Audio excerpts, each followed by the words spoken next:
Seigneur, que ta grâce, seule ta grâce. Nous voulons instaurer un état de droit. Et dans un état de droit, il y a une justice indépendante. Ce n'est pas à l'individu Félix Tshisekedi de commencer à faire justice.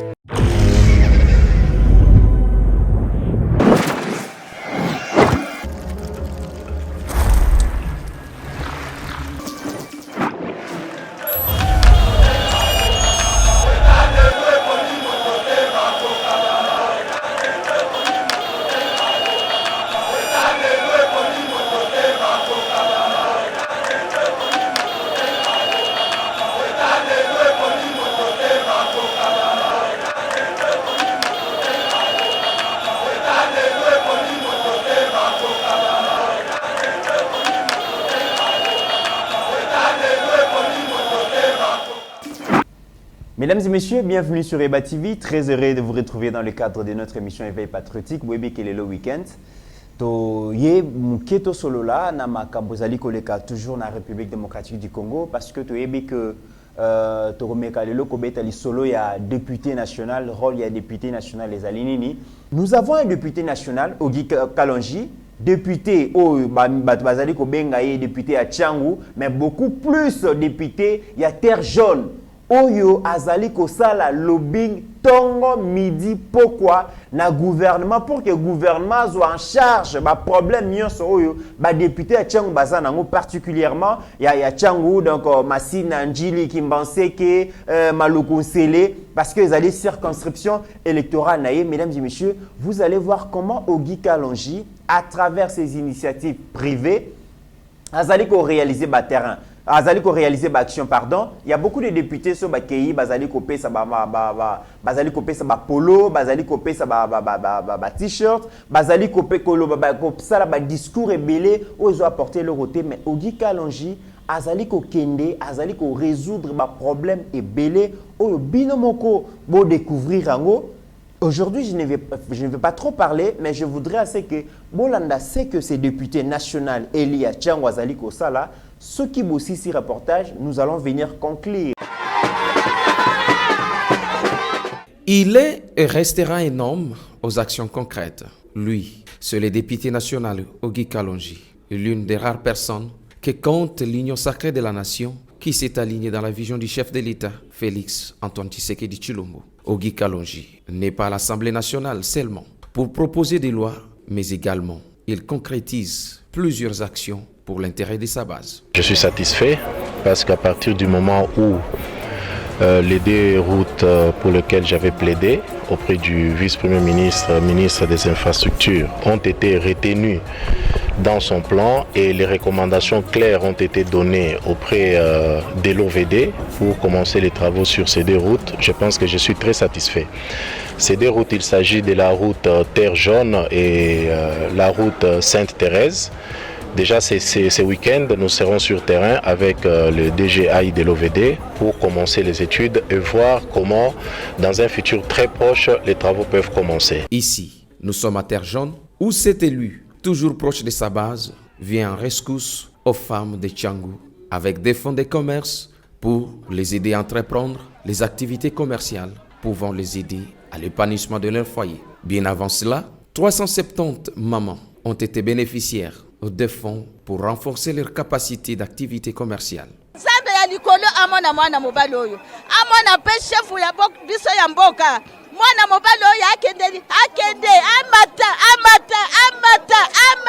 N'étant seulement pas pour Terre jaune, Ogi Kalonji avait donné des moyens financiers, soit $450, aux jeunes manœuvrés appelés communément Kuluna, dans sa politique de lutte contre la criminalité urbaine dans la capitale RDC. Il faut Kikuluna esila. Kikuluna eza na kati ya ko diminuer eza bitumba ya mokonzi mboka ye mokote eza bitumba na biso pe.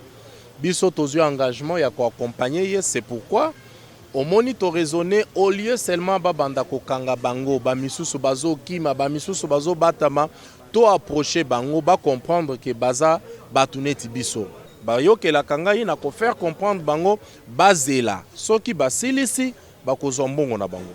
Effectivement, basilisi, les résultats yango wana. Awa, to wuti ko créer ba entreprise. eza na bao bakokende koteka bakabine na bango oyo bakoteka basucre oyo bakokende lisusu na nzela kobeta bamama bamasheti te mpo babotola bango mbongo.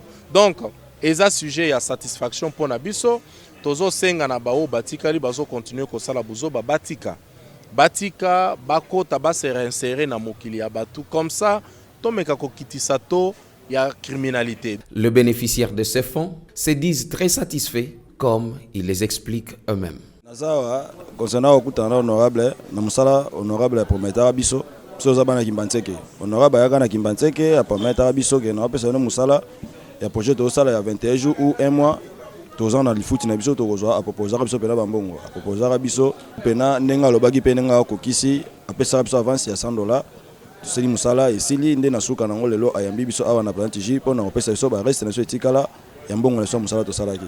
Bon, na koyebisa bandeko nanga ba jeune kinwa mobule za na importance mo te. Toluka musala zo bezate. Eto ndo sala musala bato ndo finga biso. Misala salite.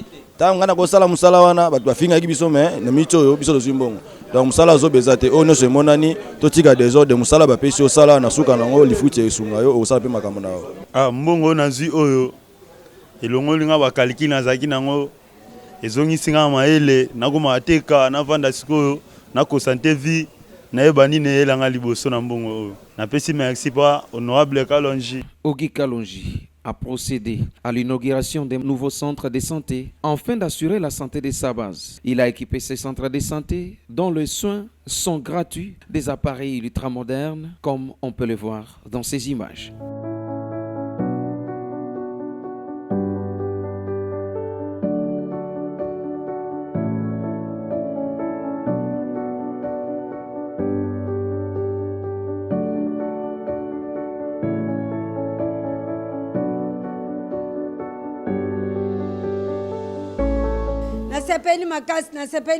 Nasepeli makasi honorable Kalonji atiki ngai awa basala examine ya miso examine nyonso na kupesa yo bakisi nasepeli makasi bantu ya maladi boya.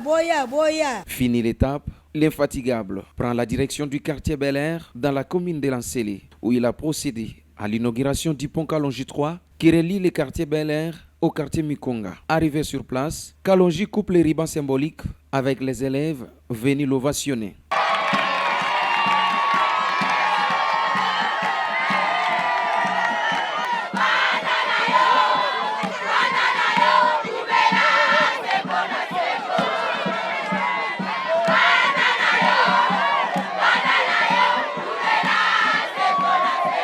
Leki na biso bazala mayele na classe esengeli biso ba responsable tocha ba condition autour ezala favorable pour batanga malamu boyete.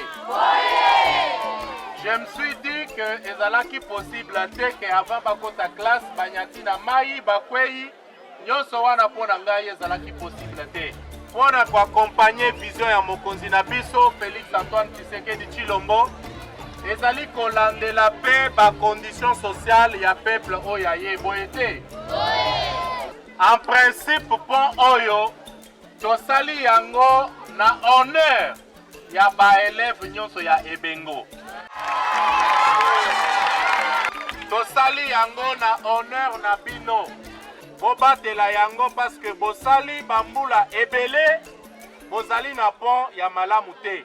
Un bon homme d'État, Kalonji comprend qu'un bon investissement est humain. Voilà ce qui les pousse à créer un centre de formation gratuit pour aider le plus démunis à devenir les personnes capables dans la société.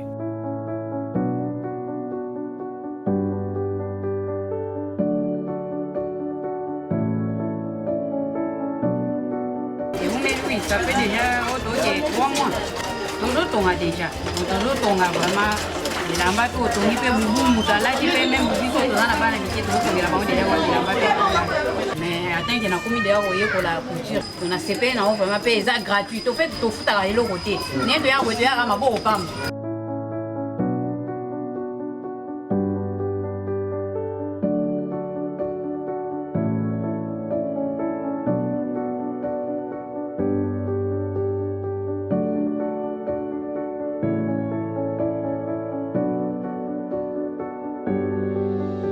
Alors que le Congo est frappé par l'éruption volcanique à Goma, Kalonji Ogi est véritable chrétien avec son petit salaire maigre. Loin de sa famille, fait un déplacement de Kinshasa à Goma avec des tonnes de vivres et non-vivres pour compatir avec les familles en détresse. Nous sommes venus répondre à cet appel en y apportant quelques affaires, quelques vivres pour nos frères. Nous avons apporté le riz, des mousses, la farine. Nous avons apporté plusieurs choses, y compris des citernes d'eau, parce que l'eau c'est la vie.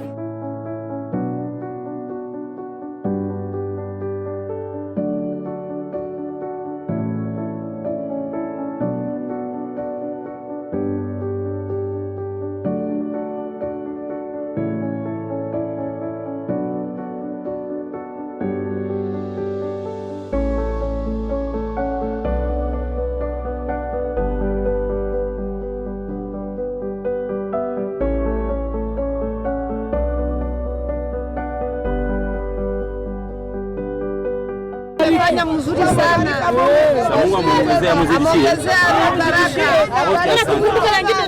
Na mlima wa Nyiragongo. Ile moto inatumaliza kila wakati. Anatusaidia, anatuletea matera na mafuta, chakula, tudashiba. Le bien-être étant vivre pour les autres, Ogi Kalonji vole au secours d'un aveugle en construisant une maison blanche et une façon de contribuer à l'épanouissement de cette famille vivant longtemps dans le désespoir. J'ai connu l'honorable Kalonji à travers l'honorable Eliezer. Je suis allé solliciter l'honorable Eliezer pour demander une assistance pour me faire Nangarla. Vous voyez à côté là-bas, il a appelé l'honorable Kalonji. L'honorable à son tour, avec son cœur, avec de bons cœurs, il n'a pas hésité. Il m'a dit non, on ne va pas faire l'hangar. Il faut qu'on fasse une chose qui est durable dans toute la vie. Nous avons commencé la construction de cette maison il y a plus de 5 mois. Je ne l'ai pas connu avant. Il m'avait contacté, sa famille m'avait contacté via les collègues Eliezer Ntambwe. Les soucis majeurs étaient qu'on construise pour eux un hangar où ils pouvaient dormir. Dieu m'avait parlé que je ne pouvais pas le faire. Aujourd'hui, vous voyez les résultats derrière moi, c'est la Maison Blanche. C'est sa maison. Moi, je n'ai pas quelques centimètres ici où qu'on va co-gérer ensemble ou non. C'est sa maison à 100%. C'est ce que j'étais venu faire aujourd'hui. J'étais venu l'installer, lui et sa famille. C'était une fois pour moi, une fois de plus pour moi de rencontrer ce que j'ai toujours dit aux gens, qu'être un vrai millionnaire, ce n'est pas avoir beaucoup de millions en banque, mais c'est donner sourire aux plus vulnérables. Un des enfants du bénéficiaire de la dite maison a, au nom de son père, rendu grâce à Dieu. Plus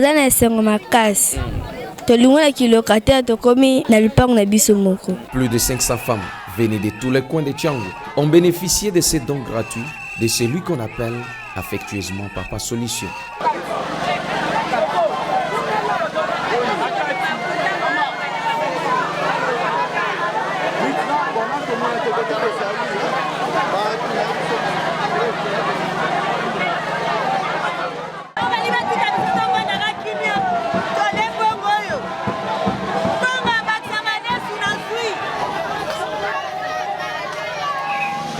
Lelo soki terre jaune ezali na kati ya kotongama, ezali likolo ya polo te, ezali likolo ya mbongo te, boye te.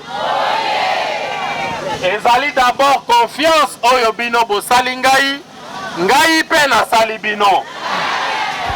Yango wana lelo tozali na boulevard na biso oyo désormais tokobenga yango boulevard Chilejelu. Boyebi bino moko Mobutu Sese Seko aleka na boulevard oyo, boye te. Kabila le père ayaka, Kabila le fils ayaki. Esengelaki mutu moko kombo na ye nani?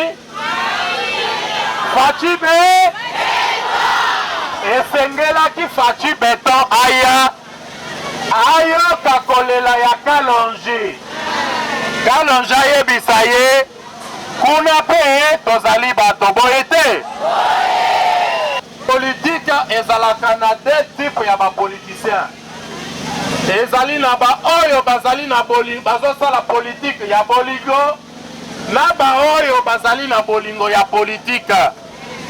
Biso tozali kosala politique ya bolingo. Tozali kosala politique ya koplacer l'homme au centre ya action na biso. Tozoyokana. Tolobaki nzela, lelo nzela ekoti boye te. Tokotaki awa tokutaki molili. Tolobaki mwinda ekokota, lelo mwinda ekoti boye te. Azotuna bino. Kalonji akolekela wapi? Bon répondre bino moko. Wapi?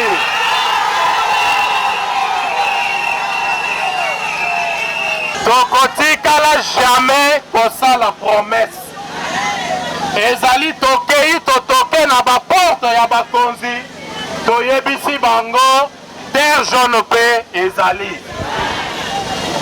Bomoni na se kuna érosion ezobundisa biso. Nakitaki déjà na ministre national ya infrastructure. Ministre Atali amemi na conseil des ministres bandimi kosala érosion wana. Kala mingi te bokomona misala ekobanda. Heureuses, ces mamans n'ont pas pu retenir leurs allégresse. Nake Dubai na mbongo Ogi Kalonji, honorable Ogi Kalonji.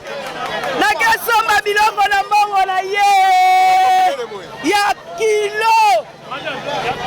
$1000 yango yo. Ezalate bongo yo yakana polo. Na ba papier duplicateur ya maputa wane.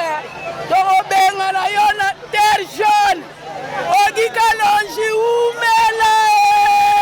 Pona kotala na ba député ebele tosala. Ah oyo aza fin. Pona papa Kalonji 100% mingi papa oyo ayebi pasi ya ba mama esengo makasi pona député na ngai nazana esengo makasi nazana esengo pona papa Kalonji oyo ya sali ba député ebele balekaka bapesa biso ka ba polo basani kasi oyo ya sali nzamba pambola ye azongisa ya ebele akende liboso ndenga yebi pasi ya ba mama nzamba mona ya pambola ye penza. Honorable na biso Kalonji akanisili biso ba mama amatisili biso fond nzamba pambola ya umela mingi na musala oyo muntu oyo azokanisila ye mabe nzamba mona ye. Kalonji akundaki mobali na ngai nazana esengo munene nzambe apambola ye kama na nkama. Merci mingi zambi apambola ye papa. Nazana esengo munene papa. Nazana esengo zambi apambola ye. Oyo eza terre jaune. Bao bayebela terre jaune ya mabeba ya batala bamona New York. Oyo tokomi na kati ya New York. Oye na butu omona biso. Oye na moi omona biso. Onde tokomi na terre jaune mpona honorable. Ogi Kalonji. Eyinda mabela terre jaune. Solingo ya okuta biso toza pona ye. Tozokamwa ezali kamba bokamwa bana ngamba mai mukede. Tozala ondire batu babwakaki na fulu. Kalonji abimisi biso atieli biso wenze. Toza na esengo makasi papa. Nabengaka ye aza musise ya terre jaune. Nazelo alongoleli biso atieli biso poto peli. Honorable Kalonji aza mutu akobwaka te biso na ye mbamba yende mokonzi aza beto akotikala beto. Accompagné de son collègue député national, Dungu Kulungu, ce dernier s'est dit inspiré pour les gestes que pose le président du réseau des jeunes parlementaires de la RDC, Ogi Kalonji. Aujourd'hui, nous avons décidé de venir ici accompagner notre collègue, l'honorable Ogi Kalonji, qui est aussi le président des réseaux des jeunes parlementaires de la République démocratique du Congo. Et tant que chrétien de surcroît, je suis flatté parce que je venais de voir ici. Donc nous avons vu toutes tendances confondues. Les mamans qui sont venues de toutes les provinces de la République démocratique du Congo. Kalonji, c'est un homme d'affaires. Kalonji, c'est un politicien. Donc Kalonji a voulu soutenir la femme congolaise, cette femme qui est de Tchangou. Et nous sommes venus l'accompagner parce que nous partageons la même vision. Nous osons croire que le bon Dieu a un projet de bonheur pour la femme congolaise. Et comme c'est aujourd'hui que nous célébrons cette femme, nous disons bonne fête à toutes les femmes du Congo et à toutes les femmes du monde. Faisant d'une pierre deux coups, dans sa vision de faire la politique autrement, cet élu de Tchangou verrait donner sourire à ceux qui ne le manquent. C'est ce qui le pousse à effectuer une descente dans la localité de Munkedo pour se rendre compte des réalités de sa base.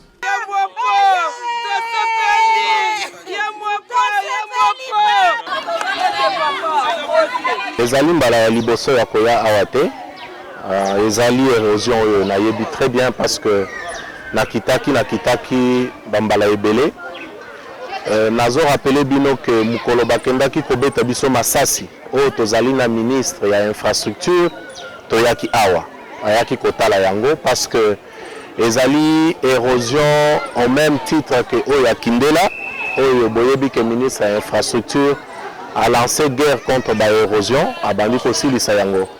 Alors, tolakisaki oyo parce que conséquence ezali que érosion oyo ezobundisa 2 km na biso tozu na terre jaune. Donc, le plus important ezalaki tolakisa ye tozwa ba disposition. Ba disposition ici ezwami. Érosion oyo ba présentaki yango déjà na conseil de ministres et pas ministre de l'infrastructure. Et quand il a conseil de ministres, a approuvé que Baya Kosala Yango.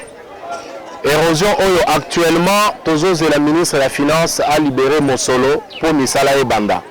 Ils allaient un programme de lutte anti-érosif, oyo Kosalema départ et d'autres, oyo pe ils allaient prise en charge. Oyebi généralement Tolingaka Kosala Makele les mingite Sokina Lolikambo bandité. Mais nous allons obligés à koyebisa baimboka ke baza la kimia to prendre déjà érosion en charge. Nazo landela yango régulièrement kala mingi te bakomona misala ekobanda. Donc bamona ngai te bokomona kala mingi te bino pe bapazisa bokoya kozwa ba image pour comprendre que tozali au service ya population et souffrance na bango ezali ko intéresser biso. Ici, le constat est plus qu'amer, pas de route. C'est bon. En tout cas, balobela on a conseil de ministre. Voilà. Bon, on s'appelle déjà instruction. Donc actuellement dossier dans le ministère de la Finance. Ce cas finance a mis simbongo. Bokomona kaka misali bandi ata bomoninga te boye batekozo prendre en charge. Kopesi yo bopesi bino merci. Po biso to nyokami. Awa. To koti zamba to nyokami to linga kaka nzela yibongo po biso to zala bien. Omoninga moko nazo ya kokota yango. Kala mingi te bokomona misali ko ba. Toyaki totali libulu nyonso. Tozongi tosali rapport. Libulu ekoti déjà na programme. Ba discuter yango na conseil de ministres. Bandimi baya kosala yango. Na minito dossier ezali na ministère ya finance. Soki kaka mbongo ebimi kala mingi te bokomona bakobanda kosala musala. Quelques femmes rencontrées sur son passage sont émues de joie de voir leur fils maison sur terrain.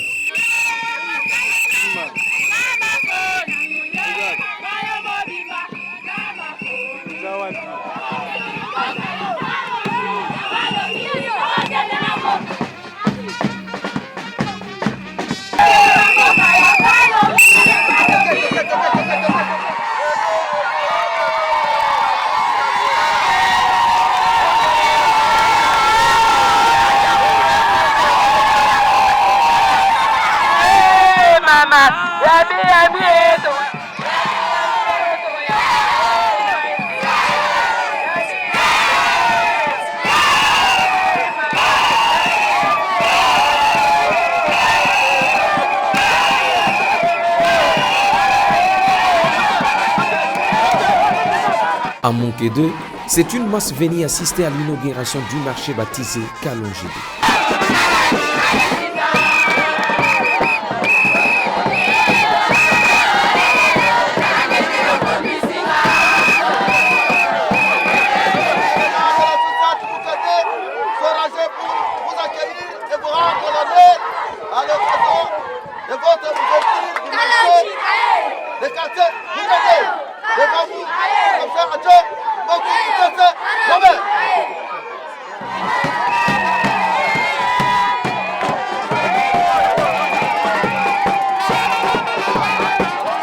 L'occasion faisant les larrons, et comme c'est durant le mois dédié à la femme, Ogi Kalonji a invité une femme pour couper les rubans symboliques de ses marchés.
kozali puta kopesa mama te. Ezali journée oyo esengeli to reconnaître place ya mwasi na vie ya société. Bomoni makambo première dame na biso mama Denise Nyakero azali kosala te. Azali mwasi to aza mobali. C'est-à-dire que bino pe ba mama bokoki kosala yango boyete. Après kosala pont oyo tosala ke ezali korelier muke 1 na muke 2 lelo tozali awa pona ko inaugurer marché Kalonji 2 nayaki awa nayebisaki bino wenze tokosala eza nango ya kofutela mesa te ezali ya ofele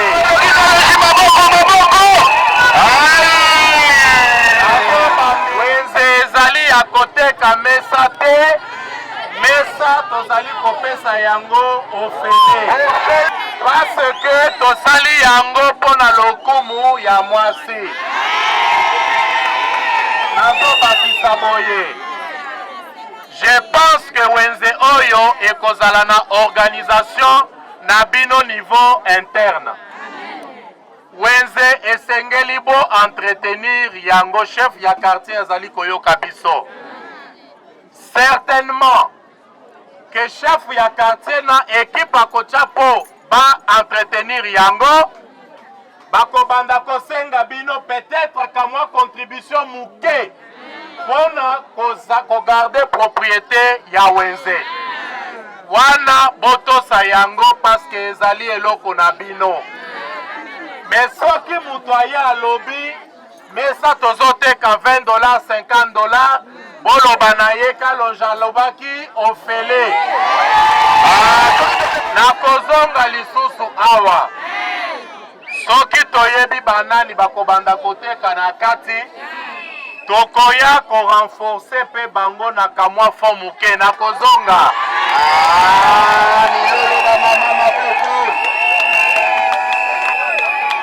Bona lelo lokola na lobi ke le 8 mars ezali mokolo ya kopesa liputa te nazokende kote mosusu oyo mama bourgmestre azozela ngai kuna nde lokola tobandaki tokopesa ba mama liputa te toko renforcer bango na ba commerce bazali kosala lolenge moko nazosala place nazokende sikoyo soki awa ordre komi na yebina nozoteka wapi na nazoteka nini nakozwa rapport nakozonga lisusu mpona kosala likambo moko wana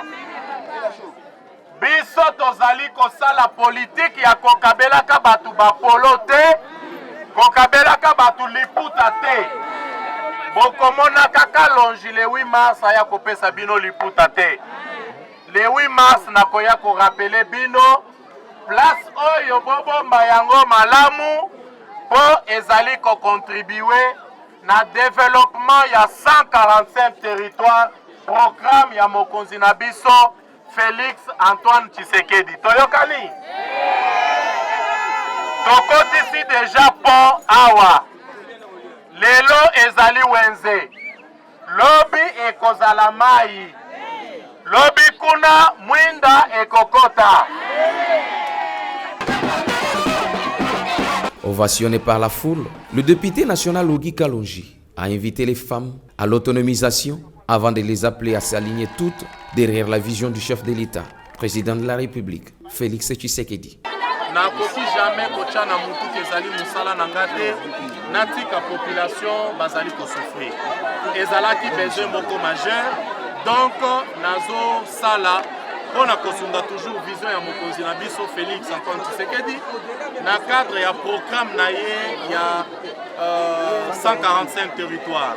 Donc oyebi na musala oyo mutu nyonso azali na part na ye ya kosala.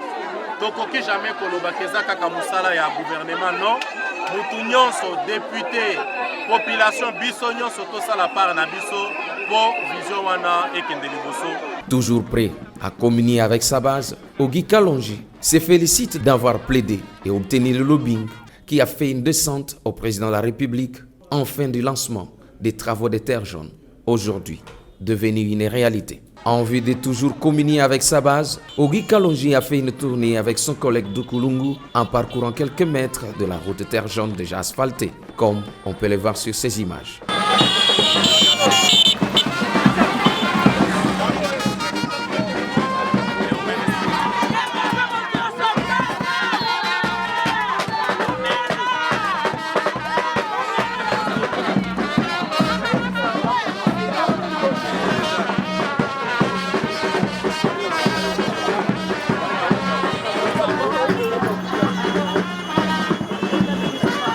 Sa base l'a très bien accueilli, avec sourire aux lèvres, en signe de salutation pour cet homme aux œuvres grandioses, communément appelé Papa Terre Jaune.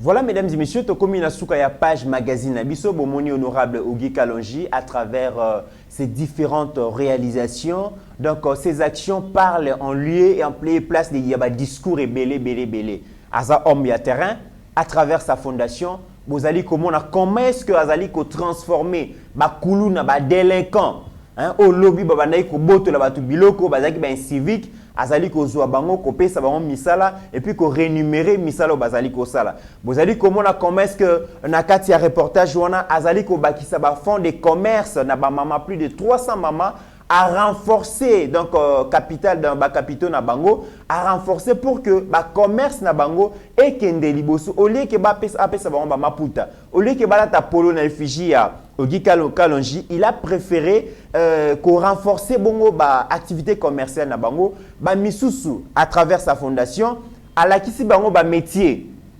azali ko former bango na couper couture na suka a pesi bango ba machine hein, à coudre et puis moi font muke ba banda bongo métier à sika. Voilà des gens qui peuvent dire que baza bato bazali ko contribuer na processus ya refondation ya république. Bato bazali ko aider les chefs de l'état na ngambu na bango pour que na base wana so yimuta yekoli musala lelo a commis couturière a ko vivre à faire vivre famille naye na métier oyo ayekoli. Nous avons vu même d'ailleurs au-delà de sa fondation makambo bande konabiso ya Goma bazwaki, vous avez vu Ogi Kalonji participer activement à la remise ya ba don na ba vivre na population sinistrée. Ça c'est très bien et nous espérons que ba député belé esengeli bako tapé na école ya Ogi Kalonji et na ndenge ya mabete parce qu'il est en train de faire au mingi basala kate. Les députés doivent aussi apprendre makambo malamu na ba obaninga bazali kosala.